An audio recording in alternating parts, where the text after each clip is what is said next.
নমস্কার, বাংলা বাজারে সবাইকে স্বাগত। আমি অনিকেত চট্টোপাধ্যায়। শুরু করছি আমাদের অনুষ্ঠান মতামত। শুরুতেই বলবো, বাংলা বাজার সাবস্ক্রাইব করুন, লাইক করুন, শেয়ার করুন এবং আমাদের অনুষ্ঠানের কথা অন্য লোকজনদের বলুন। 1, 2, যদি পারেন আমাদের একটা ছোট্ট টাকার বিনিময়ে একটা সদস্যপদ আছে, যদি নিতে পারেন তাহলে আমাদের কিছুটা সুবিধে হয়। কিন্তু সদস্য যারা হবেন না তাদেরও অনুষ্ঠান দেখতে কোনো অসুবিধে নেই। 3, আজকে আমাদের 0 আওয়ার নেই। শুরু করছি মতামত। আজকে মতামতের শীর্ষক, সোনাম ওয়াংচুকের লড়াইটা আপনার, আমার, সব্বার।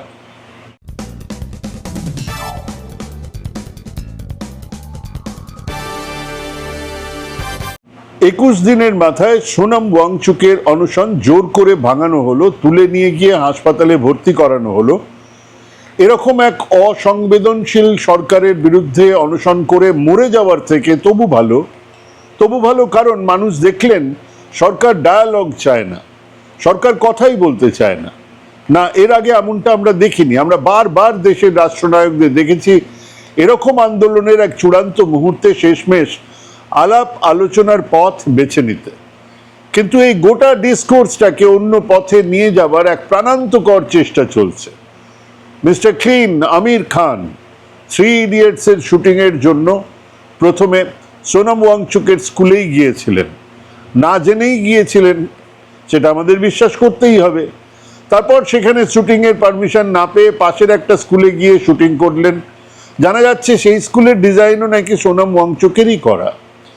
ইতিমধ্যে 3 ইডিয়টসের চতুর কিন্তু জানিয়ে দিয়েছেন ফুংসুক ওয়াংলু কার আদলে তৈরি। গোটা দেশ জানে সেই সার সত্য। এই কদিন আগে লাদাখে গিয়ে দেখলাম সেই শুটিং স্পট, সেই স্কুলে মানুষজন যান, ছবি তোলেন। সবাই ভুল জানতো, আমির খান সত্যিটা জানতেন। জানিয়ে দিয়েছেন ফুংসুক ওয়াংলুর মধ্যে কোথাও সোনাম ওয়াংচুক লুকিয়ে নেই। হ্যাঁ, স্মৃতি কোনো কম্পিউটার হার্ড ডিস্ক নয়। স্মৃতিকে ইচ্ছে করলেই যেরকম খুশি সাজিয়ে নেওয়া হয়। আপনার মাথার মধ্যে ঢুকে সত্যি বের করে আনার মতো যন্ত্র এখনো ভাগ্যিস আবিষ্কার হয়নি। হলে কত মিথ্যে যে সামনে এসে যেত তার ইয়ত্তা নেই।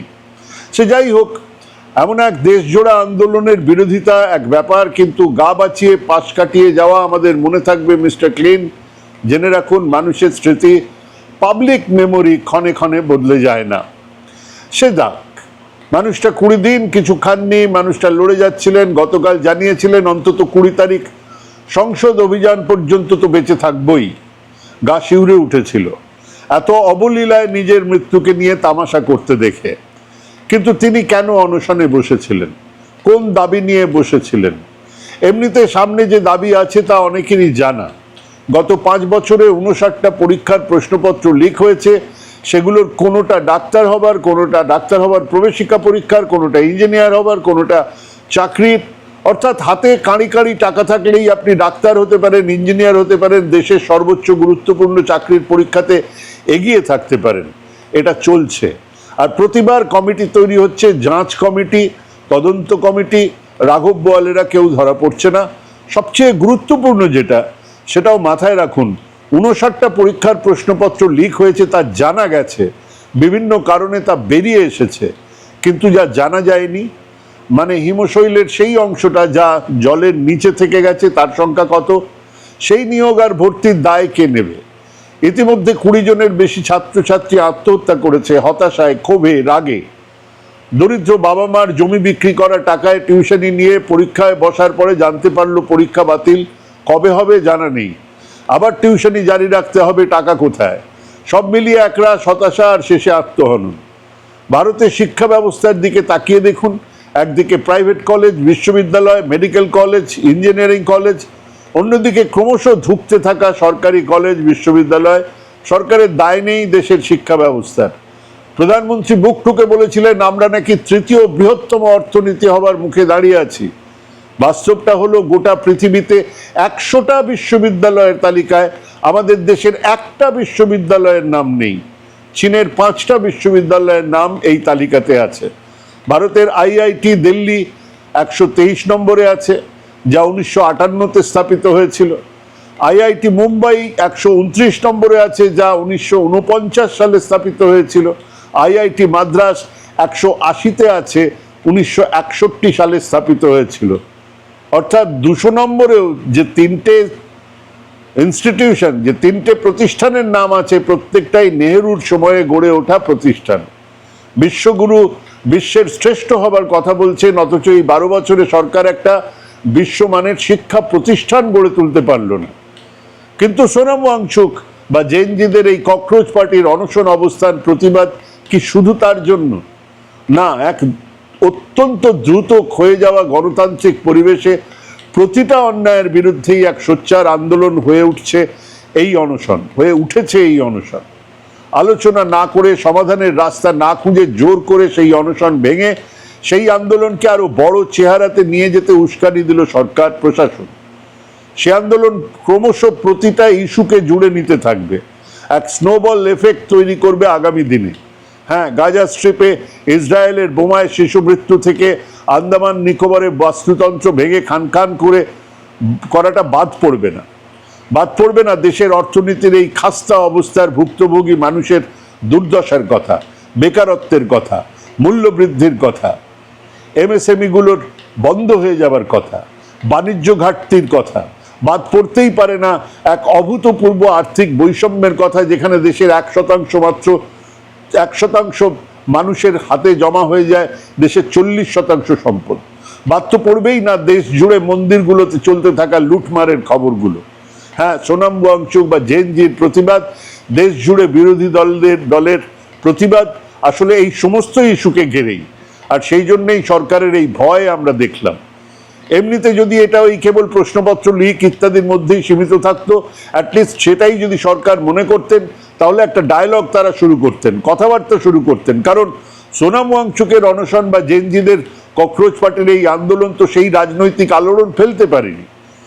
অ্যাটলিস্ট শুরুতে সরকার ভেবেছিল এটাও আর একটা আত্মহত্যা হবে, আইটি সেল থেকে দেশবিরোধী তকমা দিয়ে একটা পাল্টা ন্যারেটিভ খাড়া করে দেওয়াই যাবে। কিন্তু ধীরে ধীরে তা আকার নিয়েছে। প্রথমে বামপন্থীরা গেলেন, পরে বাকিরাও হাজির হয়েছেন, বিরোধী এমপিরা, নেতারা হাজির হচ্ছিলেন, সেলিব্রিটিরা হাজির হচ্ছিলেন, চলচ্চিত্র অভিনেতা অভিনেত্রীরা হাজির হচ্ছিলেন, সমর্থন জানাচ্ছিলেন, এবং শেষ পর্যন্ত কংগ্রেসও গুরুত্ব বুঝে পবন খেরাকে পাঠিয়েছিলেন দেশ জুড়ে। মিডিয়াতে চর্চা শুরু হয়েছিল। এবার দুটো রাস্তা ছিল সরকারের কাছে, এক ডায়ালগ শুরু করা, আলোচনা শুরু করা, কিন্তু সরকার জানেন প্যান্ডোরার বাক্স খুলে যাবে, দুনিয়ার ইস্যু এসে হাজির হবে, নানান জায়গাতে নতুন করে আন্দোলন ছড়াবে। দুই, যেভাবেই হোক অন্তত এখন অনশন উঠিয়ে দেওয়া, আন্দোলনকে বন্ধ করা। সরকার দ্বিতীয় পদ্ধতিটা বেছে নিল।